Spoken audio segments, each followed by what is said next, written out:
Hollywood has always shown women of the Old West as helpless damsels waiting for cowboys to save them.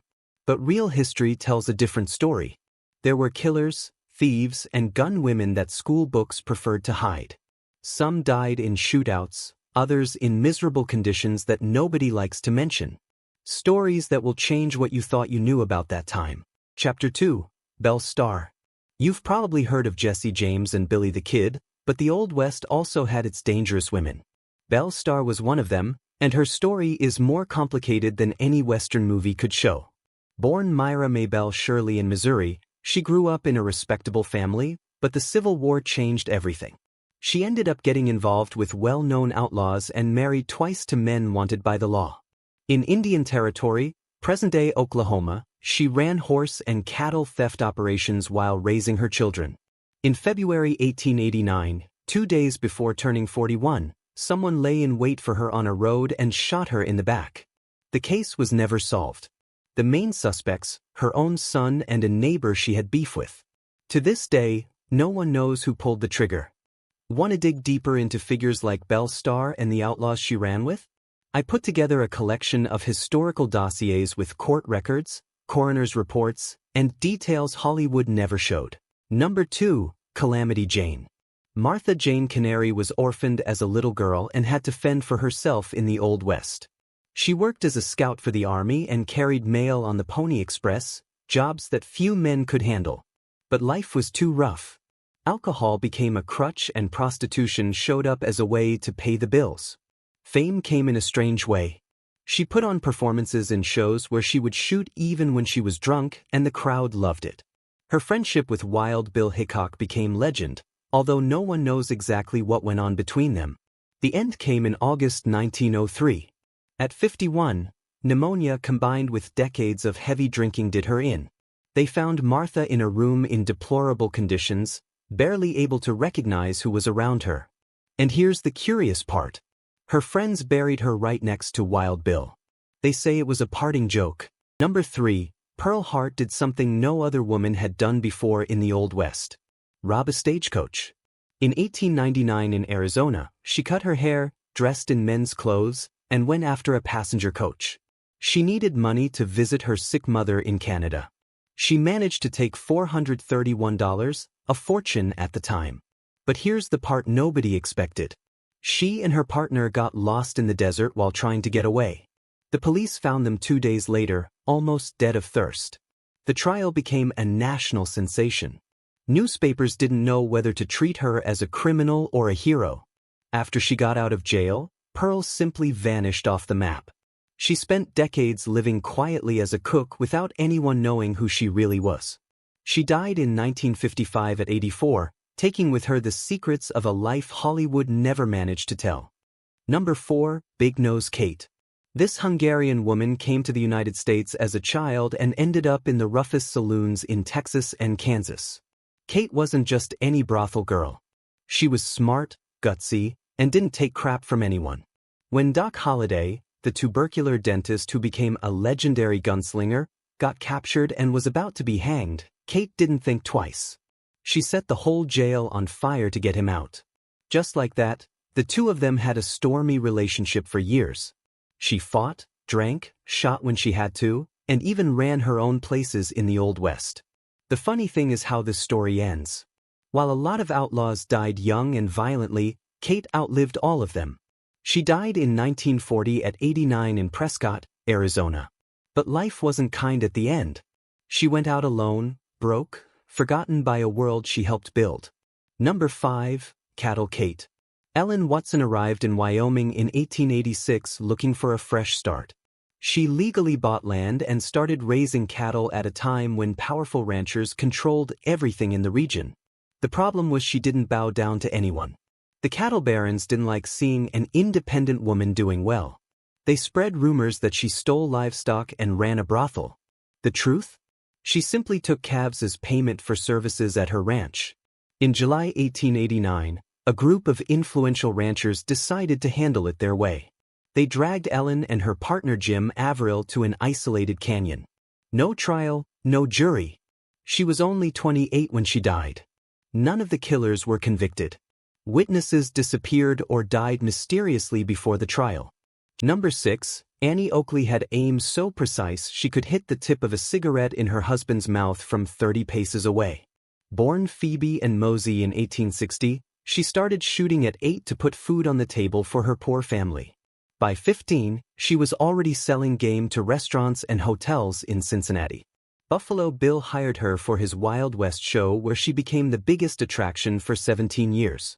Kings and queens across Europe begged to see her perform. The German Kaiser asked her to shoot the ashes off his cigarette, and she nailed it. Years later, when World War I started, Annie joked that she should have aimed a few inches lower. A train accident in 1922 left her partially paralyzed. She died in November 1926 at 66. Her husband, Frank Butler, stopped eating and died 18 days later. Number 7. Rose Dunn, the Rose of Cimarron. She was only 14 when she started helping one of the most dangerous gangs in the Old West. Rose Dunn was born in Oklahoma Territory and soon got involved with the Doolin-Dalton gang, hiding outlaws and bringing supplies to their hideouts. Now, here's the most interesting part. Rose was dating George Newcomb, known as Bitter Creek, one of the gang's gunmen. The two seemed inseparable. But when the bounty on his head got too high, she made a decision that shocked everyone. She turned in her own boyfriend to the feds. After that betrayal, Rose disappeared from the criminal life. She married a respected politician and lived quietly for decades. She died in June 1955 at 78 of natural causes, far from that violent world where she started. Number 8. Eleanor Dumont came over from France without a penny and built a gambling empire in the Old West. She opened saloons in Nevada and California at a time when women couldn't even go into those places, let alone own them. She sat at blackjack tables and cleaned out the pockets of miners and cowboys who thought they could beat a woman at cards. Meanwhile, she ran a brothel behind the scenes. The nickname Madame Mustache came from the facial hair she developed with age, but nobody dared to mock her to her face. The problem was that Eleanor had a habit that destroyed everything she built. She couldn't stop gambling herself. She lost saloons, lost money, lost everything. In September 1879 at 45, she was found dead from a morphine overdose. The woman who beat hundreds of men at gambling, in the end, lost to herself. Number 9. Etta Place walked side by side with Butch Cassidy and the Sundance Kid during the most violent years of the Old West. No one knows for sure where she came from. Some say she was a teacher. Others bet she worked in a brothel. The fact is she followed the Wild Bunch gang to South America, taking part in bank robberies in Argentina and Bolivia. She used disguises and helped with the heists like any other member. In 1909, Etta simply vanished off the map. There was no arrest, no confirmed death. Decades later, investigators found clues that a woman living under a fake name in Oklahoma might have been her.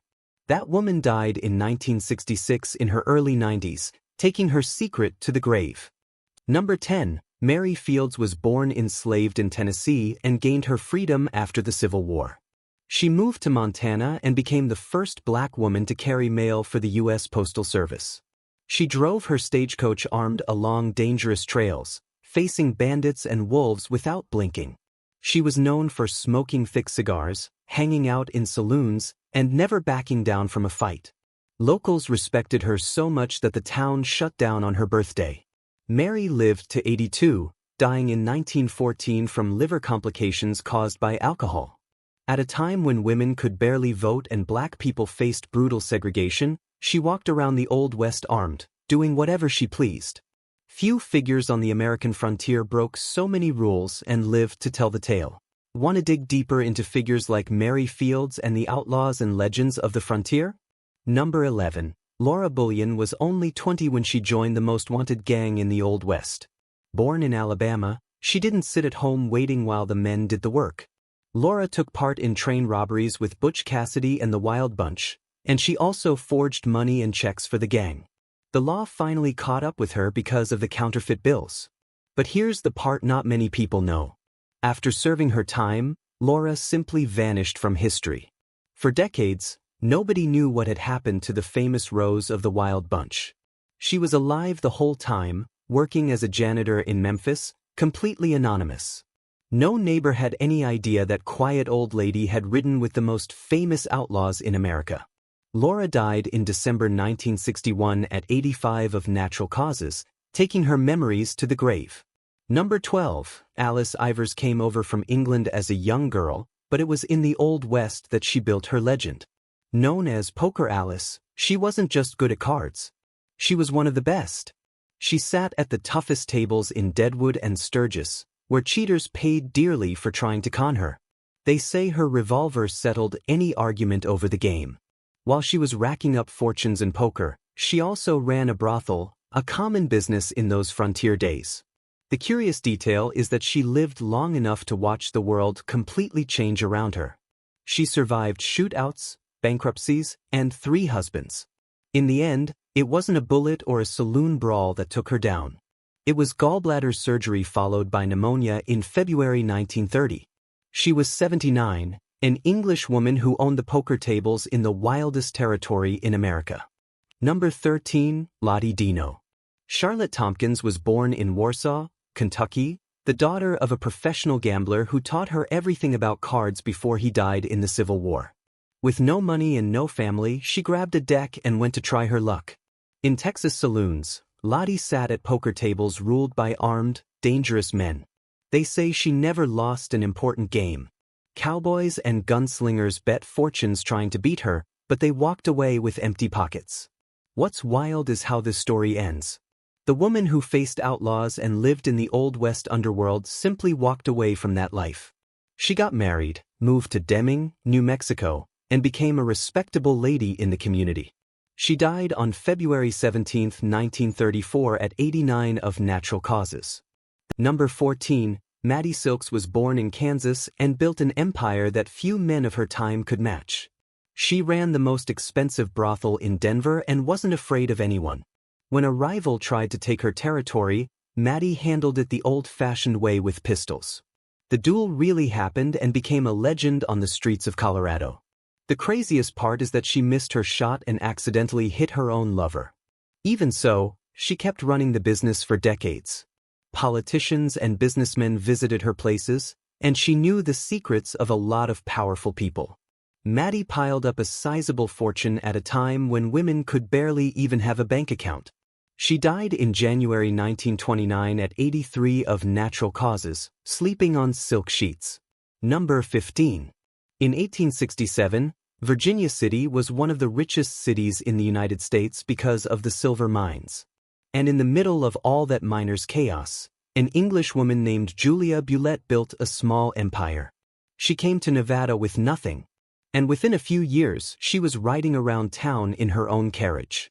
The most powerful men in the area competed for her company. The local firefighters made her an honorary member. When someone was sick, she showed up with medicine and food. On a freezing January morning, they found Julia dead in her bed. The killer took jewelry and furs. A French immigrant was convicted of the crime, but a lot of people doubted he was the real culprit. Some said the killer was someone much more important, someone the town preferred to protect. The truth was buried along with her. Number 16. Belle Cora built an empire behind the scenes in San Francisco during the gold rush.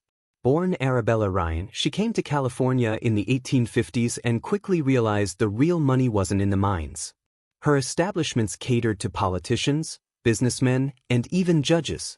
They say judges handed down favorable decisions after visits to her saloons. Her husband, Charles Cora, was a professional gambler and ended up involved in a shootout that killed a federal marshal in 1855. When a vigilance committee hanged Charles without a formal trial, Belle married him just hours before the execution. She stayed in the business for a few more years, but her health went downhill. She died of pneumonia in February 1862 at just 35. A woman who never held any official position, but who kept the gears of power turning in the wildest city in the West.